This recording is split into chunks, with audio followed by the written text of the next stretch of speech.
I don't remember, but Oh, yeah. hey, everybody, this is Terry Wood and Beth Blevins from, I say your name, I say your name. So, yeah, you smell it.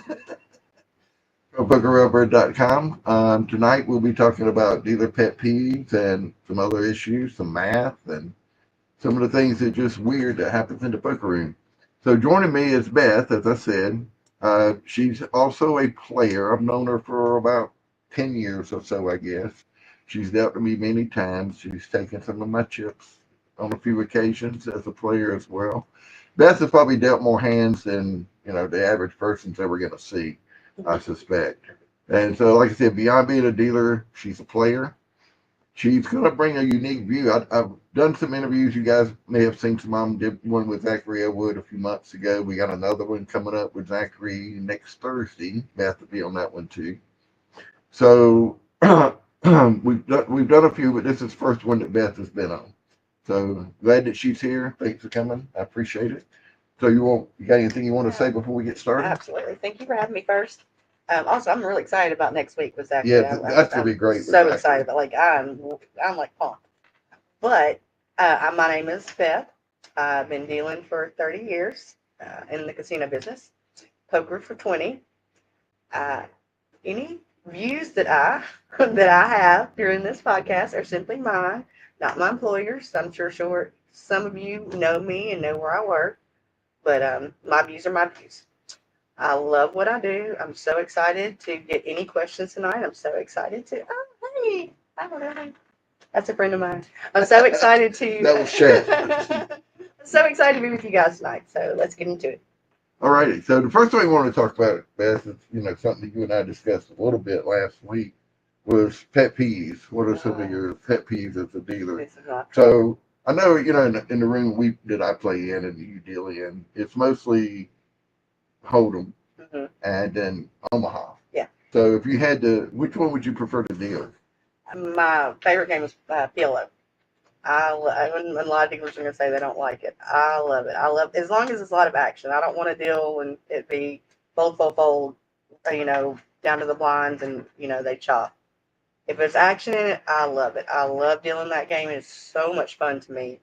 I just like the action. I like to watch the players. I like to count the pots. It keeps me engaged in the game, so I don't fall asleep. So that 30 minutes goes by so quick. I love dealing PLO. Isn't it more difficult though? Because if it's PLO, you got to keep the pot. It's muscle memory. It's muscle memory. It's just like riding a bike. I keep the pot, and this is how I trained myself when I started dealing poker.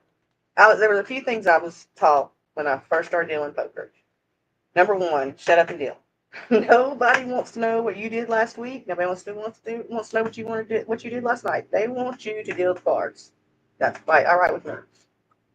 I don't know who that is, but anyway, and I agree with that.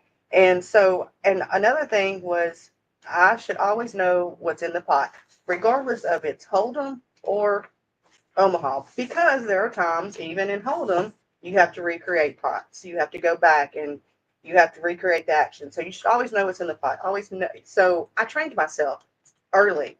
I always know what's in the pot, or I always know it to at least a $5 amount. I can't say that every time we get it 100% right, but yes, I will.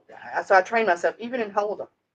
When I'm doing a 1-3 pot, I will add the pot up. It's just muscle memory. It's because I've gotten so used to doing it every time. I just do it every time. Well, I do it, but I do it for a different reason. Right. I didn't realize that I knew you had to in Omaha, but you know what? It never dawned on me until probably about a year ago how beneficial it was for me for my poker game that I do that because I do it in dealing. I also do it when I'm playing, so it helps me understand the math a whole lot better. So it keeps me engaged. I love dealing PLO. Yeah, I'm going to ask you some more about that, the pot odds and stuff later on. Have you ever had anybody hit on you at the table? Excuse me. I'm just curious. Absolutely. I have my partner now that I've been with for 20 years. That's how he got me with that poker table. I'm gonna speak with him about this. Yeah, I have, and a lot of times it's flattering. I don't think I've ever had anybody. I've never had anyone be rude to me or overtly sexual or made me feel uncomfortable. Yeah. You know, it's most of the time it's very flattering. You know, I've never had anyone be rude to me. So Yeah, most of the time it's I've had them fun. get on I me. mean, Yeah, and most of the time it's in jest. Yeah. It's just fun. They're just having fun. And I get it, and I've developed a really thick skin over the years doing this. So not from those kind of comments. no, so no, I'm no, gonna no, ask you about some of that too. So, have you ever had a fight? Not you in a fight, but I mean, no, not me, not me, not me. Yes, I've had fights at the table. I've had tables flipped. Had fights over my head. You know, where I'm having to do this. where you do now? No, not no table flipping at the I only seen one fight. Yeah, no table flipping at the place I deal now. But at my previous employer, yes, there's been table flips. So yeah, there have been fights, and most of the time there's alcohol involved. That's usually how a fight gets started because two people are extremely drunk, or one of them's very drunk and obnoxious, and another one has a chip on his shoulder, and so that's usually how they get started. But I've had it. I mean, like I said, Has it ever been because of like a bad beat or a slow roll? Oh yes, yes. I've had a guy. This was awesome. When I shouldn't say it was awesome because it was terrible, but this guy slow rolled another man, and it was for quite a big pot. It was probably about $1,200-$1,500 pot, and I mean that's a considerable amount of money when you're playing a 1-3 game. And this guy, it was a terrible slow roll, like terrible, like it was a good 30 seconds before he turned his head Oh my over, God, I'd have had a stroke. And so the guy that got slow rolled walked over to the guy, and with one hand, the guy that did it was a little guy, grabbed him by his shirt, picked him up like this, and this when you see the guy walking towards him, I knew it was about to be a bad thing, and so I start calling floor then. The guy got to him, pulled him up by his shirt, and the floor got there just in time. But yeah, I've definitely had that happen before. Have you? I know we were talking one time. You said something about you dealt with Bill Hellmuth.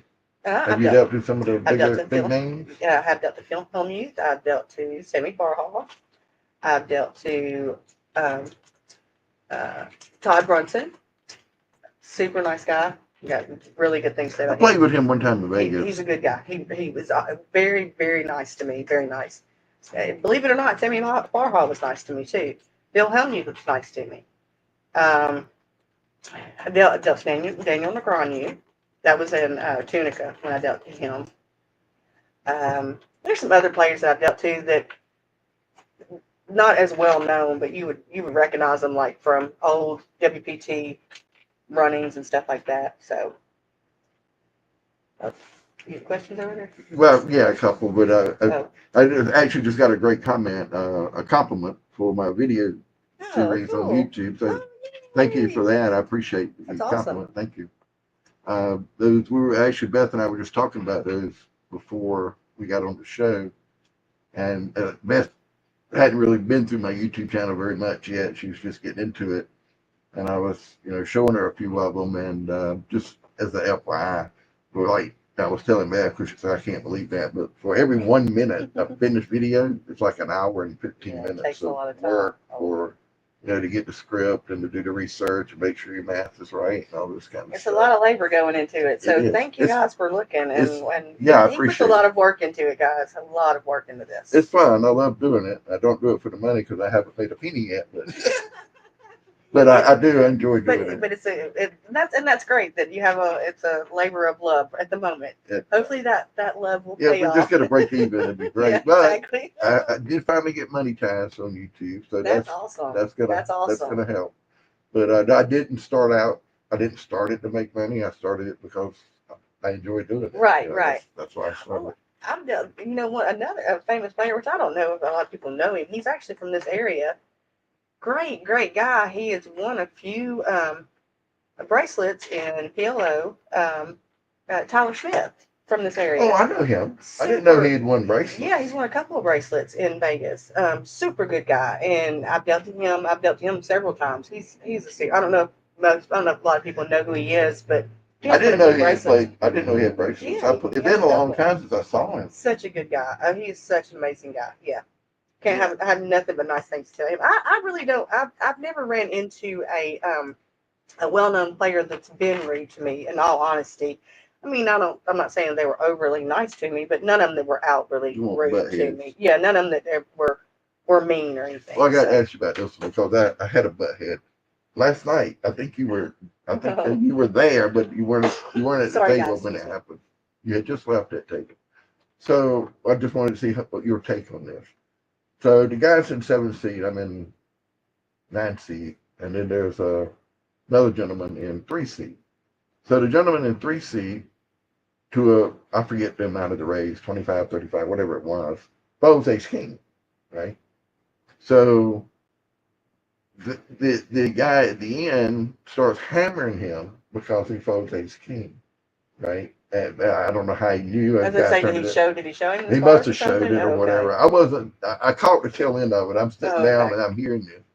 And the guy in 7th seat looks over at me and he's like, he folded ace king. I'm like, okay, so I folded it 1,000,000 times. So Right, what? right.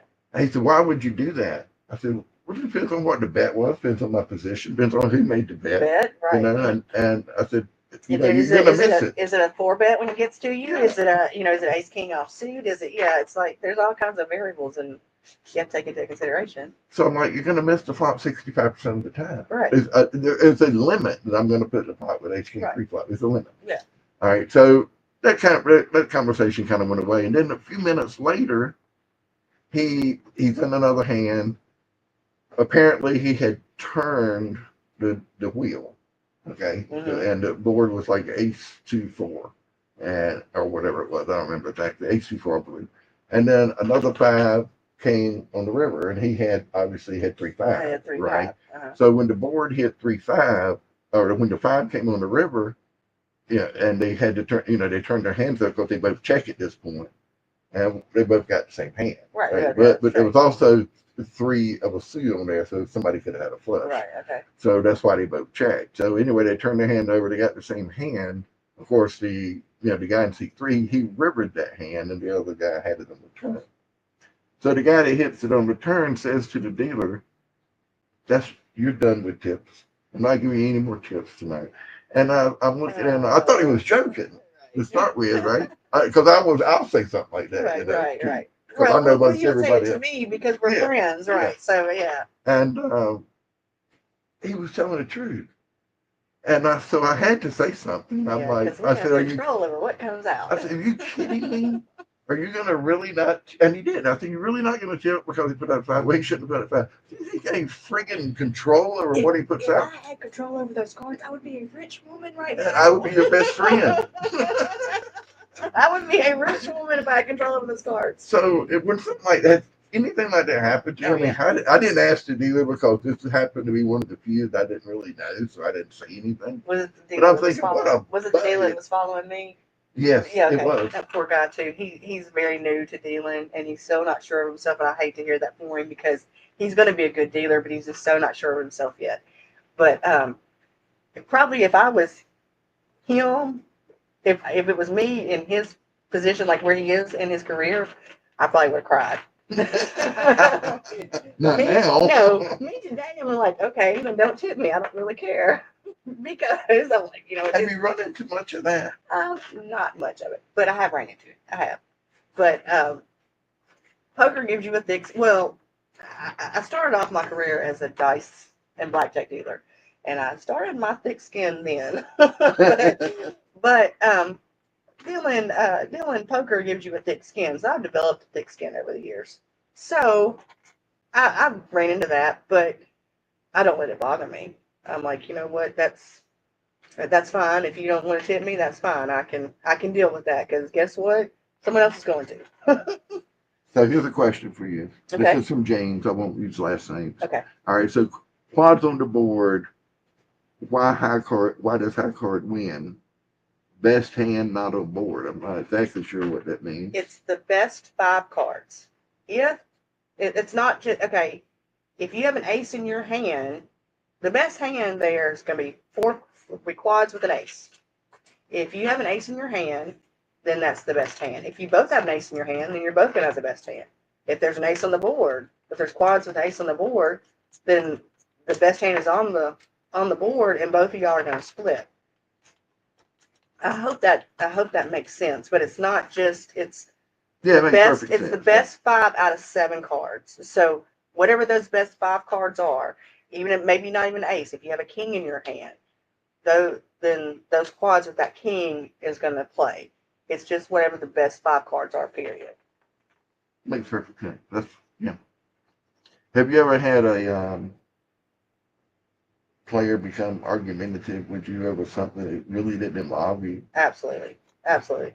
That didn't involve me. Well, yeah. Well, I mean, directly involve you. Yeah. well, yeah. Like, you have players all the time that Like get when you put out the 5, okay, right, they and they get get pissed mad off and get pissed off at because me because I put the right 5 because out. you Right, put the 5 out like right. you knew. Right, and believe me, there are times that I've come back at him, and I probably shouldn't have, but I've come back at him and like, yeah, because I made you put money in that pot in the first place, or yeah, I made you play bad, and I agree. I I mean, can say that to players that I've known for a long time, and that I'm just joking with, because a lot of times I know they're joking with me, and they're like, did you really have to put that 5 out there, and I'm like, did you really have to play that bad? So, but sometimes they really do mean it, and I just keep my mouth shut and just know that more than likely you're going to lose all your chips because you actually think that I have control over those cards. So yeah, I find it. it's going to make me feel better when I see you walking away with nothing away from the table because you've been a jerk to me. Yeah, I find it amazing when when players blame the dealers, for what It's card comes off the deck. I tell you what I find amazing is that when they're stacking chips and they're still complaining to you. That's the That's worst the winner. best. Yeah. You couldn't give me a straight flush. I'm like, really? You're stacking chips and you're mad because you didn't get because you had a flush and not a straight flush, Yeah. but you're still mad about it. Come on, I dude. can be a bad loser Yeah. sometimes. I can, but man, to be a bad winner, Yeah, it's like, come on, be a little gracious. or to mock, the other player, Yeah, yeah. because, I mean, this is my personal, your pet peeve. This is my pet peeve. So when you win a big pot, especially if you, so to speak, got lucky. You were Yeah. behind all the way Right. and you suck out of the river or whatever, and you win a big pot. And I mean, even last night, this guy is like, oh, I win all this stuff, and I'm like, Act like you've been here before. yeah, I Act mean, like you know what it is means that the first to hand you win. ever won in your life? Exactly, yeah. Really? My other half, when this was years and years ago, this is when we first started dating, and we were both playing one night, and this guy, he had beat me and beat me and beat me. The guy just kept getting lucky on me, and he just kept drawing out on me, right? And one time he beats me, and he does that. He's like jumping up and down, and I just looked at him. I said, "Dude, act like you won before." And I got up. I said, "I got to get away from the table." Walked away. Sean just. I mean, I know that Sean even just my laughed own, at me. if I go by my own rules, it's Right. gonna say anything, Right. Yes. But Yes. sometimes Yes. I can't do it. I Yeah. can't do it. Can you read that, Beth? 'Cause I can't. I sure can. Wait. Would it be bad or weird to have a calculator on the table to keep track of my stack and figures odds out since I'm not going to keep math in my head? Okay. It's not allowed at my place of business. Oh, really? I didn't It know is that. not. No, it's not. Anything that can, not during the play of a hand. If it's not in the play of the hand, yeah, you're fine like that. But if it's during the play of the hand, keeping odds, you're going to have to train yourself to keep that in your head. Even if you just can round up, like if you know that it's $7, okay, round up to 10. You have to keep that in your head. You can't do it because it slows the game down. And in my place of business, that's considered extra help, just like using a solver. You can't use a solver at our place. We've had to ban players from using their phones at our place because we've seen them using solvers. I mean, not all players Right. can't use their phone, but if we catch them using solvers, you can't And do they that. shouldn't. You shouldn't be able to use Right. it. So I don't think you should be able to use a solver at the table. And I realize that's difficult for players to I understand that, but once you get used to doing it, if you do it enough, it will become second nature to you. Like I said, it's muscle memory. You'll learn to do it every single time. Even when you're not in the pot, you'll start learning to do it. Yeah, I can do that. Okay. 4-2 rule. Is that what it says? Yeah, 4-2 math trick. Yeah. Yep. Okay. So that's perfect timing because here's what we were coming up on right here. So and we're going to get to that answer. I'm going to answer that in just give me a minute here. So my question now to Beth was, from her observations, do the majority of players understand the math, the pot odds, the hand probabilities, the fold equity, expected value, etc. Do they understand that and use it at the table? And I'm going to give you an example. So let's take a flush draw as an example. So Billy Bob is my famous non-player. I got Billy Bob, I got Peggy C. So Billy Bob's got a Billy flush Bob draw. plays a lot in my place, by the way. So Billy Bob's on a flush draw, so he's got ace four hearts. The flop comes to nine of hearts, three of hearts, king of spades.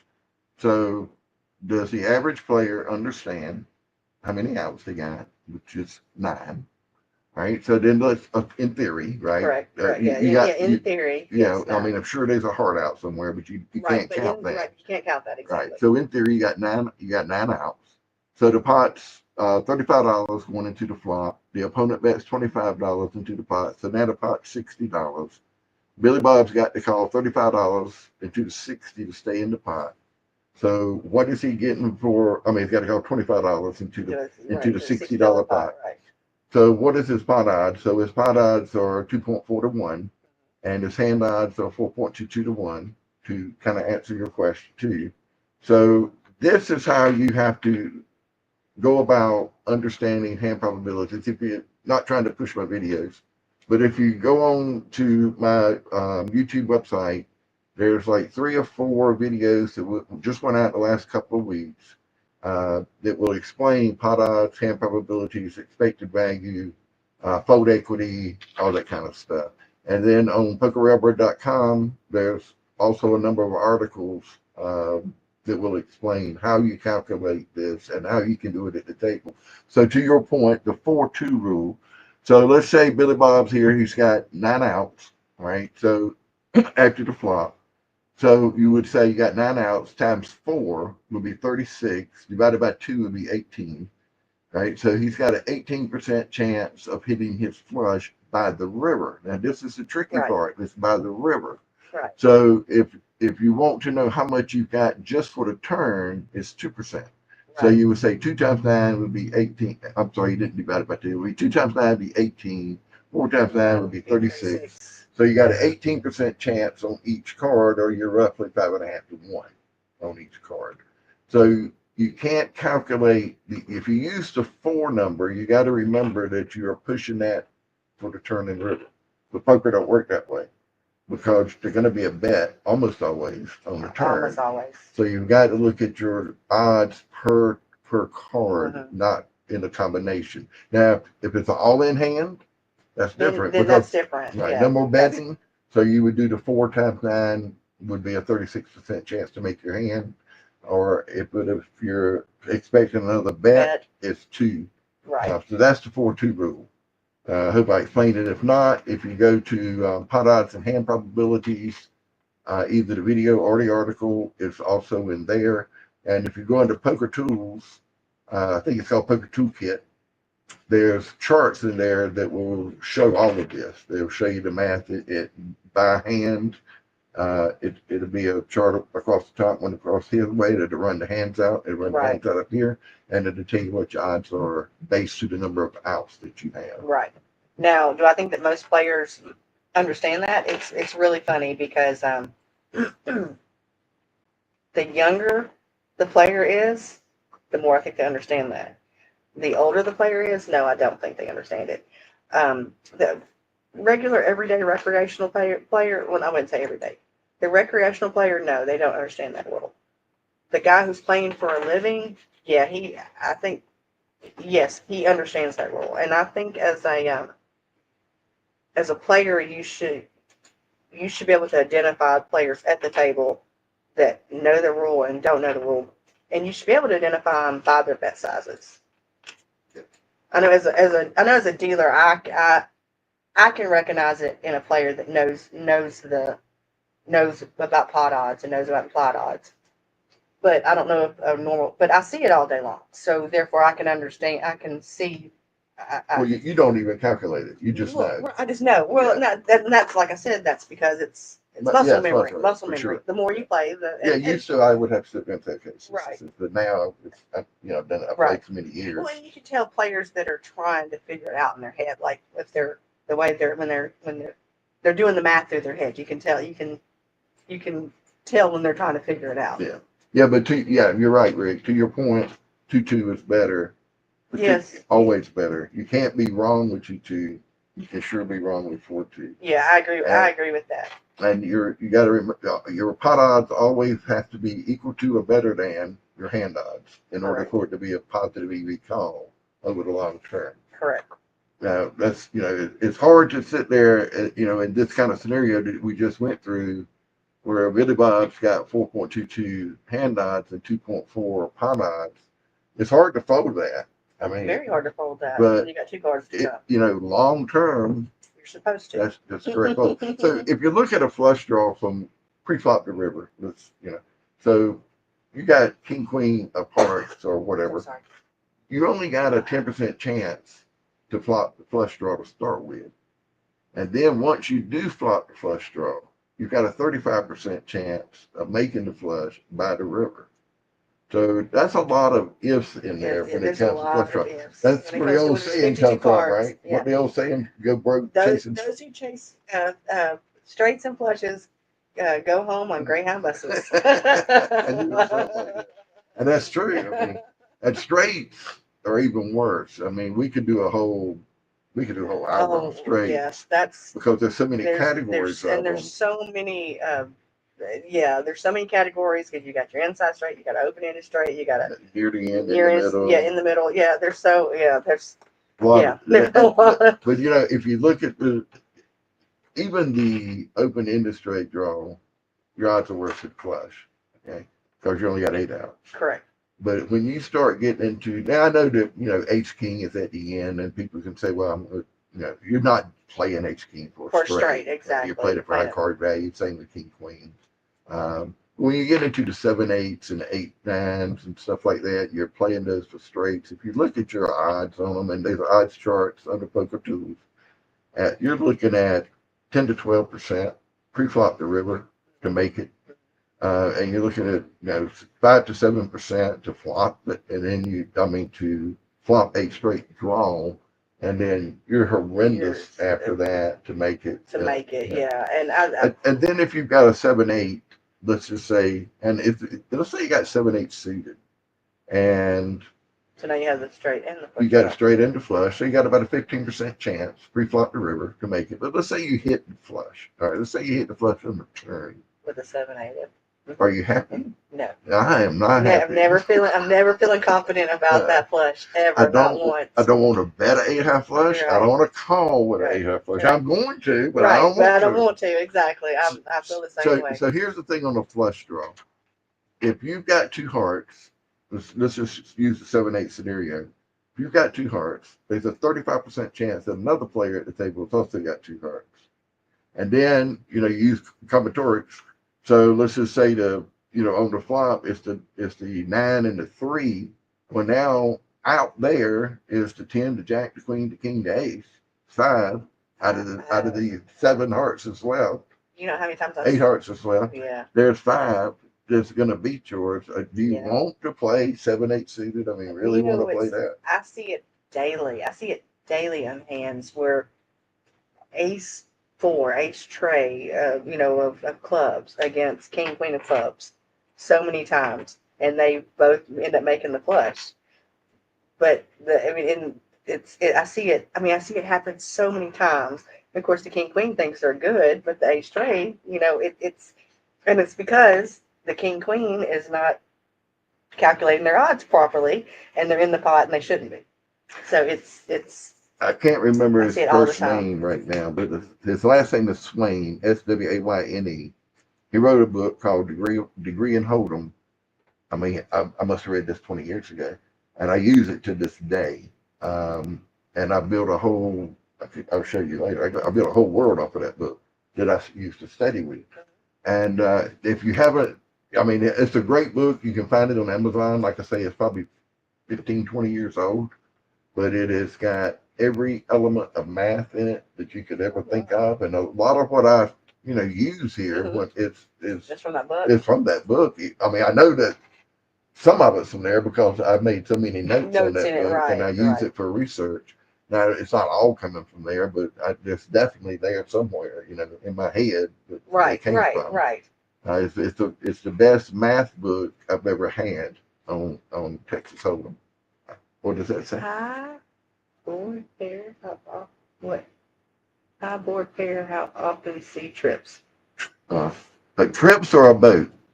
So if you've got a boat, I mean, if you Yeah. got pocket pair, you're gonna hit a boat 7.5% of the time. I was gonna say 8% of the time. Yeah. Well, I was gonna some No, it's seven It's to 7.5 8%. Yeah, 7.5 to 1. yeah, It's 12%.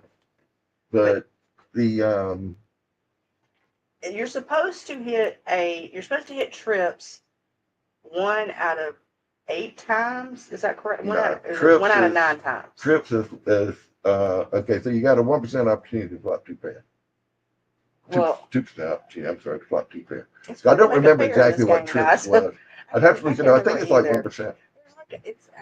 I can't remember right off the top of my head, No, but I know that it's It's down there. yeah, it's way down there. It's very way down It's there. slightly Yeah. over 1%. Yeah, it's way down there. It's hard to make a pair in Hold'em, guys. It really is. This game is not easy. It is hard to make a pair in the game.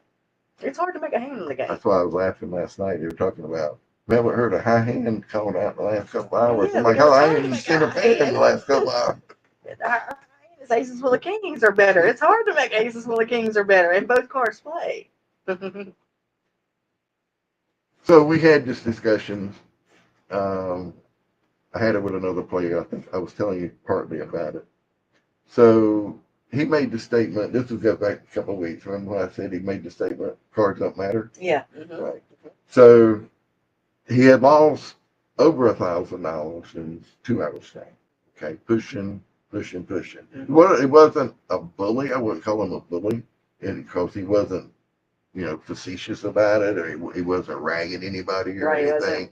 He was quiet, but he's still a bully, and he's a that's chip bully. yeah, Not a mouth bully, a chip right. bully. Yeah. And after a few hands, I got in a hand with him, and he raised and he raised and he raised. I bet he'd raise. I bet again he'd raise again. But I had a set of kings. I wasn't gonna not bet my set of kings. Yeah. I mean, looking at the board, I had the nuts. There's nothing you could do. Yeah. Maybe you could have sucked out with a flush because there was 2 hearts on there, but I wasn't worried about that. So at any rate, he had made the statement earlier, cards don't matter. And this is before he'd already lost like $700-800. And then he come, when that hand was over, of course he had no money left. He was done. So when he got up to leave, I wasn't being facetious, and I told him, I said, I'm not trying to be a butthead, but do you think the cards matter now? He said, no. And then how do you lose all your chips if the card don't matter? He said, do you have any idea how many hands I've bluffed tonight and won? I said, quite a few, because nobody had anything to say. With no money, But right? you have no chips. Yeah, you have no chips. So anyway, my question kind of centers around that. I believe in the psychology. I mean, I study psychology, not as much as I do the math, but I do study it. But particularly tells. But what do you think most players believe? Do they believe that the math is the priority, or is psychology the priority? I believe that newer players, the younger players, they're not newer players, because some of these players that are young players have been playing since they were 10 years old.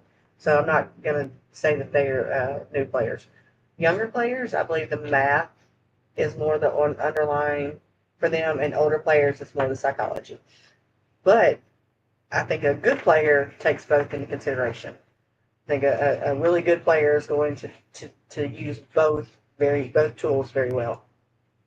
No, I do too. I think if you don't play both, you're giving up chips. Exactly. Or it's costing you. You're either leaving money on the table, or you're giving away too much money. Either way, it's bad for your game. Okay, so let me read this out. Okay. How do I get rid of the fear of thinking opponents always have a really strong hand or the max? That's a good question. That's a very good question. And I don't know you personally to know how to get rid of that. So well, I'll give you a couple of hints, and then I didn't mean to cut you off. Go ahead. Well, mine is math. Right. Okay, right. so if you understand, when you start to understand pot odds, hand probabilities, expected value, fold equity, and combinatorics, combinatorics can help you a lot understanding what is the possibility of them having of them that having this hand. particular combination of cards. Yes, And that's what I was then about to say. and you tie that in with blockers. What have I got Right, that's right. blocking you? Not saying that because I got pocket queens and he's a queen needed them to board for a straight that you can't have one. Right. But I damn sure cut the odds Right. substantially down. Right. So to make a pocket pair, as an example, there's 6 combinations, right? So if I've got a pair of queens, there's only 2 combinations left, right? If ace king, there's 16 combinations of ace king. There's 4 suited, and there's 12 not suited. So there's 16 combinations. If you're holding ace king, you just drop combinations to 12, and you Correct. just have to learn to calculate exactly. that. What's that say? It says internet connection seems unstable. Trying to reconnect. Uh-oh. I hope we didn't lose them. Give Are we out. still there?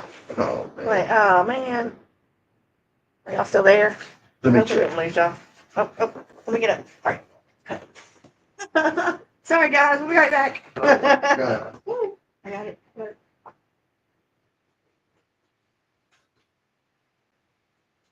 All right, it's on. Still Well, saying it? it says your internet connection seems unstable. Trying to reconnect.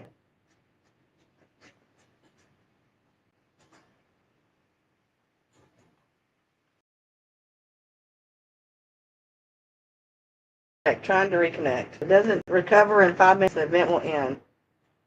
Trying to switch internet connection. Restart your computer. Let me see. Here, let me get out of the way. Let me get out of the way.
Okay, we're back. Okay, we're good. Okay. Sorry about that. Sorry about that. Hadn't had a problem, and I can't even remember when last time I had a How problem. about that? So just checking. Can y'all see us now? Oh, you can't see me, I know, because I'm blaring in. Sorry, I moved too much. Damn, I forgot I'm what a I was I'm a saying. nervous mover. I'm a nervous talker.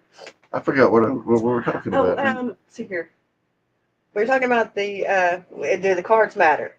Right. Yes. Yeah, the cards, obviously the cards do matter because you have to show them, right? But do I feel like, which one do I feel plays more? I think the math matters more than the cards matter. Because I Than think psychology. I'm sorry, that is Yeah, I'm sorry. yeah, I know Then the what you meant. psychology, yeah, Yeah. you know what I meant. Yeah, more than the psychology. I think that you have to have the math is concrete. There is no wavering in math. There's evidence there. It gives you evidence for why you make the call, what the possibilities are out there. So psychology is subjectional. You know, you can think this person's giving a tell and they're not giving a tell, or you can think that their tell is something else completely different. So I think the math is more important. Yeah, even Zachary Elwood, if you guys get a chance to read his books, Reading Poker Tales, Verbal Poker Tales, and Exploding Poker Tales, it's the gold standard from a poker psychology and in particular a tell standpoint, but in poker psychology in general, it's the gold standard. But in the last conversation I had with Zachary, which was lately a live stream, I asked him that particular question, and he did say, I mean, even him being the guru of psychology, that the math outweighs the psychology. And even if you read his books and read the poker tales in particular, I remember 2 or 3 instances in there where he refers to that. He's like, don't ever sacrifice the strategy and the mathematical background because you saw somebody turn their eye the wrong way. Right. I agree with that. I agree with that. Yeah. Yeah. Which I've never written a book, so don't take my word for it. Definitely take Zachary's word for it. Okay. So to not prove a point, but to tell you guys what happened, I told Beth about this earlier. So a few weeks ago, after this whole thing, the cars didn't matter thing, and it was all psychology, I go to, I guess you could pronounce it Grok. Grok. Twitter's Grok or X's Grok. So I asked it the question. I said, what is in poker? What outweighs what? Does psychology outweigh math or vice versa? And it said psychology. And it gave me this, if you ever use Grok, it don't just say yes or no. It's got to give you 12,000 words. Yeah. So it gives me this, essay. it gives me this long dissertation. And I'm like, that makes zero sense to me. So for over an hour, and I showed Beth the whole transcript. It was like crazy. And I'm going to post a lot of it out, but I just haven't got to it yet. But I argued with Grok for over an hour, which I felt like a moron because I'm arguing with a machine. But I argued with it. I gave it question after question after question. I mean, I was like, nobody's probably old enough to remember Perry Mason, but maybe kind of like Perry Mason. I'm just firing the questions at it. So yeah. So in the end, Grok says, after back and forth, I said, I want you to answer me in one word. I want a long dissertation, one word. Because he'd already answered it, but he gave a long dissertation. I said, does math, the underlying form of poker, yes or no? What did it say? It said yes. It said yes. And then, and here's his technical answers. Math is the underlying form of poker, more important for consistent high-level success. Right. So that means if you want to be a successful player, you need to learn the math. Know the math. The math. You got to know the math. Absolutely, 100%. Yeah, absolutely. So on that note, you were talking about the younger players. Mm-hmm. Are they more pushing toward the GTO? Mm-hmm. Yeah, definitely. Yes, they are. Younger players, which I'm impressed by the younger players that are coming up. They put a lot of work and strategy into the game. They study. They don't just simply go out and play poker. They study. They study on YouTube. They study on Twitter. Not Twitter. On I'll spit it out in a minute. TikTok. Sorry, I'll spit it out in a minute. They're studying hands. They're studying on 888.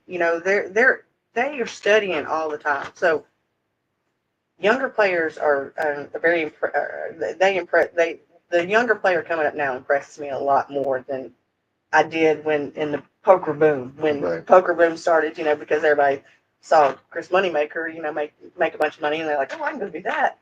Those younger players didn't impress me. The young players now impress me a lot. I'm very impressed by it. I say some of the GTO. There's things on GTO I agree with. There's things that I disagree with. In particular, one of the things I disagree with is their hand starting charts. Because if you look at like on Solver, PO Solver, it'll have King 4 suited under the end, early position to raise pre-flop. No, yeah. And I'm like, okay, so the thing that GTO was actually developed for initially, and still is prone to this online poker. Right, right, and well, it's for pre-flop. For pre-flop betting, pre-flop takedowns, pre-flop. Right. It's not really designed for a 1-3 game. No, and it's not designed for full ring cash game. Exactly. It's three players max, 6 players max. But really 3 to 4 players. Tournament play. Because it thinks that you're going to play GTO strategy, and everybody's going to play GTO strategy. Yeah. And they're going to fold their garbage, and they're not going to fold their garbage. Not where I play. Well, no, definitely not our place. Where I play, they raise their freaking garbage. They don't throw garbage away at our place. It's a great place to play, by the way. But I do think GTO's got a lot of benefits.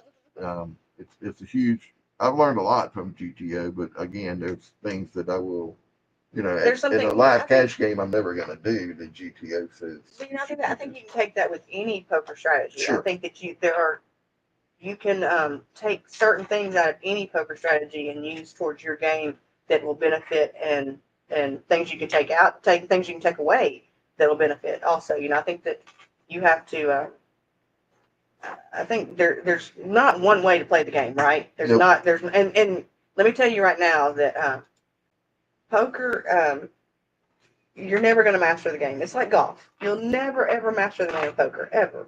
But it's fun to try, right? It's fun to keep trying. But I think that as your game evolves, you'll start adding things in and taking things out, and you'll see what works for you for your game of poker. Because your game of poker is not going to work for the guy sitting next to you's game of That's poker. right. You got to develop your own strategy, but there are key Mhm. elements that strategy has to It has to contain. you have to have the foundation for it, Right. and you have to build up on that foundation. Yeah, we just did an article on poker strategy, and I don't remember the exact name of it. I gave it anymore, but it details the very. It's not going to tell you how to build a strategy. It's going to tell you what you need to build a You need strategy. to build a strategy. Okay, because anything that I put out for Pokerrailbird is not going to. There's not going to be a rule. If you can go on my site or in any of my videos and find one rule, then I'll take everything down because there are no rules. You know, I don't do this. You always raise 3 times the big blind. You always raise if you're on the button pre-flop. You know, you always continuation bet. That's all crazy stuff. You know what I think is crazy about it? Because then guess what? People are gonna learn your play. If they play with you long enough or enough sessions with you, they're gonna learn how you play, and they're gonna know, oh, he's raising on the gun. He's got a big pocket pair, or he's raising. He's raising on the button. He's got this hand. So I don't think you can do the same thing the same time, the same way every time. No, and just, you see it even in GTO, they talk about being unexportable. So to be unexportable, you raise, I mean, not raise, I'm sorry, you bluff, whatever it is, 15% of the 15, right. I That's think it is. horse I don't think it's. No, it ain't I that don't, yeah, high, but I don't think remember so, the number. yeah. But it's horse pucky because where's the situation? Where did GTO paint this situation that I'm raising in? Okay, who am I In a raising? vacuum. Yeah, exactly. In a In a vacuum. vacuum. So who am I raising? You know, what kind of player is he? If I'm gonna raise, I don't think Jerry get that. If I'm gonna raise Jerry, Hi, no, no. Yeah, I'm never raising Jerry either because he's my favorite poker player. I'm gonna think long and hard before I raise Jerry. I mean, if I got to have the stone cold nuts. Well, if I raise Jerry, Jerry knows that I have the nuts. If Jerry raises me, I know he has the nuts, and I'm laying down whatever I have in my hand. Right. I don't care what I have. So that's what I'm saying about GTO. It doesn't Right, take right. circumstance or situation. Because poker's situational. It's very situational. The tells are situational. The math is a constant because it's the only true science. Right. But everything outside of that math calculation There's so is many situation. variables. Yeah. There's so many variables, and you have to. And you have to be so quick about it when you're going through the variables, and you're going to miss them. Sure. You're inevitably going to miss them. You're going to make mistakes. You're going to make the wrong calls. You're going to make the wrong folds. It's going to happen. And I guess maybe this might go towards like this guy's, how does he get rid of the fear of, that his opponent has a strong hand or nuts? Look, you're going to make mistakes. So is your opponent. You just have to be confident in your play, and you're going to get over that fear that they have the best hand. And the math. And the math. So you're going to have to get confident in the math, get confident in your play, and you're going to get over that fear. I promise you will. And then as you progress, you'll learn, to be able to delve more into the psychology and the tales of it. Absolutely. If you're observant, you'll pick up on little things that players do. Tells you not universal. Beth can do this, I can do it, and it means two different The things. two miss exactly. So you have to, you got to pick up on tells, and you have to correlate those tells, other tells. Otherwise, they're not reliable. You can't just because somebody does, this every time they're on a draw or whatever. Right. They might have the nuts at them. Yeah. You got to correlate that with some other tells, right. And so that it makes some form of sense. Otherwise, but back to the GTO. So here's another one I just drives me nuts. And it's not just GTO. I mean, this is in a lot of poker books. So I'm on the button, and let's just say it's min bet all the way to me. 5 game, it's $5 all the way to me. I'm on the button. The rule says raise. That's what it says. To pick up all the dead money. If you're gonna play that hand on the button, you're to raise it. It doesn't say what you got. It just says it's a raise. So my question is this: I'm on the bus with pocket deuces. 5 people's limp to me. Somebody in there's got overcard. That's exactly. Well, why would I raise this, open the button back up to the whole table, exactly. you just checked your aces? Exactly. Why would I do that? I can't tell you how many times you see people limp in under the gun with a big hand, hoping that button is going to raise. I do too. I do it too. And especially if I know there's an aggressive player at the table, 100% of the time I'm gonna limp in with a big hand, hoping that they raise so I can pound them. So no, if you got a don't raise just be raising on the button. If you got a hand to raise with, then you raise. I don't agree with that logic. Not at all. And you can't raise in those positions. And I mean, I know it's late position, and that's all great, because you still got 2 players sat behind you if you're on the button pre-flop. Right. You got 2 players left. It's not over yet. Right. Now, once that first round passed, now you've got absolute knowledge. Right. But you have to keep in mind that you get re-raised here, and can your hand stand a re-raise? Can it stand it? But now let me tell you something that does get on my nerves as a poker dealer for sure, and it does get on my nerves as a player too. It's folded all the way around to the button, so all that's left is the small blind, the big blind, and the button. And the button just simply limps in. No, guys, if you're gonna play in that spot right there, you raise. You want to raise. Do not limp in when you don't chop block the small and the big blind just to limp in on a marginal hand. If you want to play the hand, that's fine. Play the hand, but raise. Come on, guys. I mean, don't get a $9 pot out there. It's just that's just oh god, it drives me insane. Anyway. Yeah, exactly. It just drives me so insane. It's like I want to shake up, I want to reach over and shake it. I can't stand it. Oh.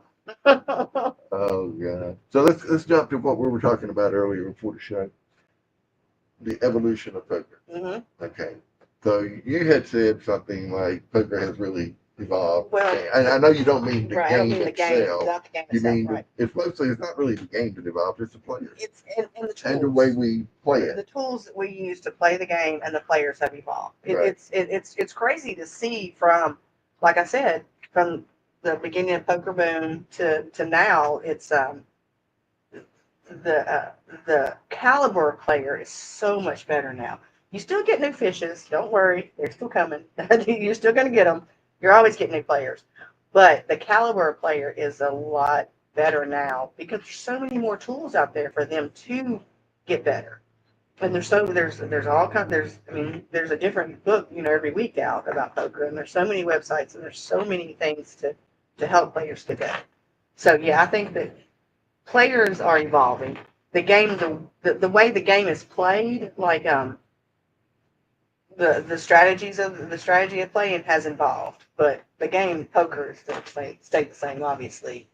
One of the things that struck me was you and I have had this conversation a couple of times about the technology at the table and referring to people on their phone, watching movies, sports betting, playing poker on their phone, Candy Crusher or whatever the hell it is.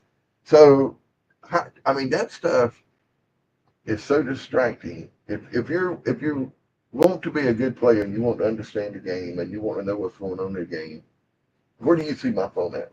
My back pocket, right? Well, once in a while I'll pull it out and see if my daughter or somebody texts me and I'll put it back. But I don't stay on my phone because you can't watch the game. When you're not in the hand, that's the best time. It's the best time to pick up information. Right. It really is. It's the greatest time because nobody's paying attention to you.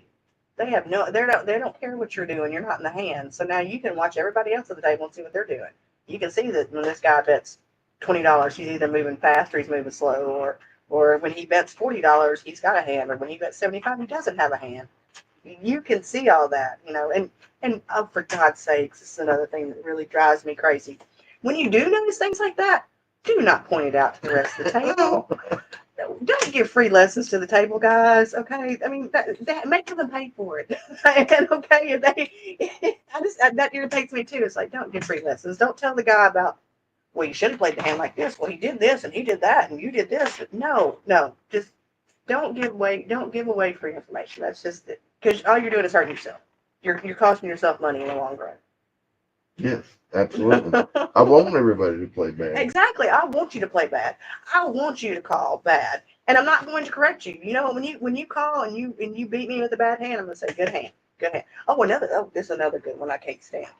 When you beat me in a hand, do not say sorry to me. I don't. If you're sorry, then you shouldn't have been in the pot in the first place. And if you're sorry, give me my damn chips back. Yeah, right. Do not say I cannot stand that. It irritates the living mess out of me. You're sorry. I want my chips back, damn it. Yeah, they too. Should have folded. Once you saw what I had, why didn't you fold it? You should have folded. If you're sorry, you should have folded. Exactly. What do you think about I've seen a little bit on TV, actually on YouTube, where they have shot clocks and time banks. Mm-hmm. What do you think I mean, I saw them even at the Hustler Club in California. I don't know. I don't like it. I think that I'm sorry. Go. No, that was my question. What do you think about it as a dealer? What would you think? I know you got a different opinion as a player, but as a dealer, would it move the game? Would it help the game, or would it hurt the game? I think it would hurt the game because I think when somebody has a clock on them like that or a time bank on them, I think that it puts more pressure on them. So I think that they get more intimidated, or they get more nervous, or there's just one more variable they have to think about. So I personally think it would hurt the game. But I understand, like for live streams, I understand why you have to have it. I mean, poker's a boring game, guys. I'm not going to sugarcoat it. If you play it the right way, it's a pretty boring game.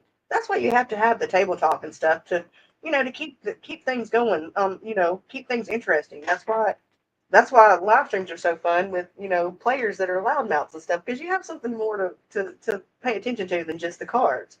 But I think that the shot clocks and time banks, I personally I don't like it as a dealer, as a player. Honestly, I don't.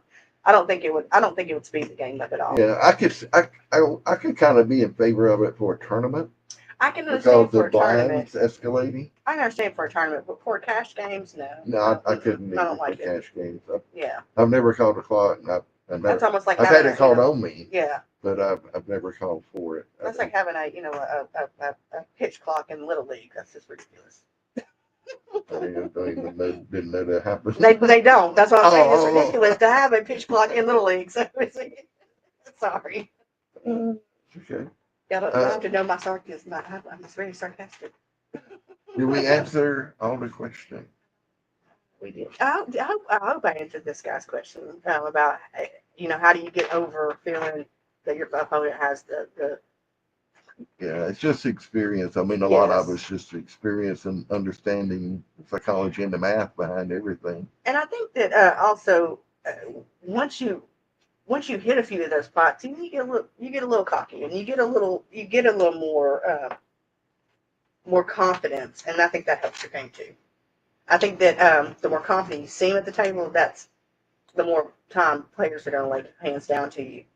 Yeah, most definitely. Yeah, earlier when we were talking about tails, one of the, and even Zachary Elwood, at the beginning of I think it was his first book, Reading Poker Tails, but at the beginning of it, he talks about the importance of tails. But what he talks about is the most important.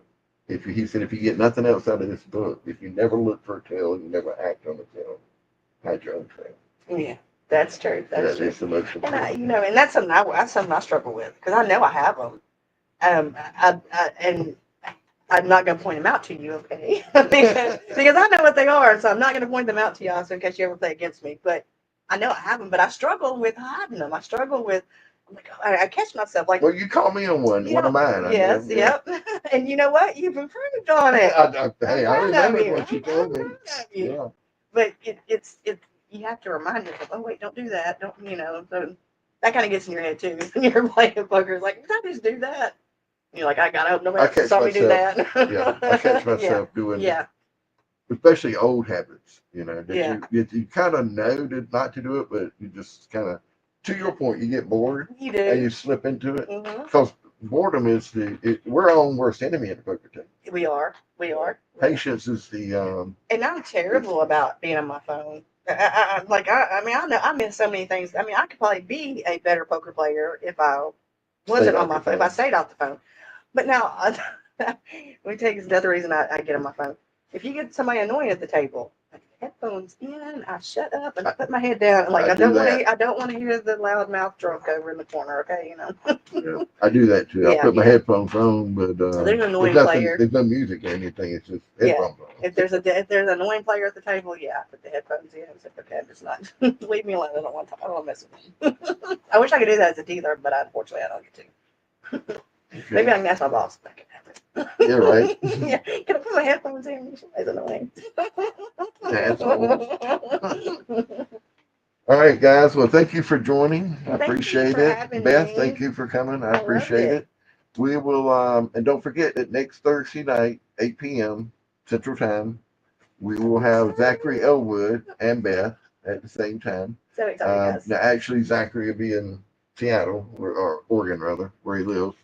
But we'll all be on the live stream at one time. It's going to be a lot of fun. The last one that I had with Zachary was great. I expect this one to be even better.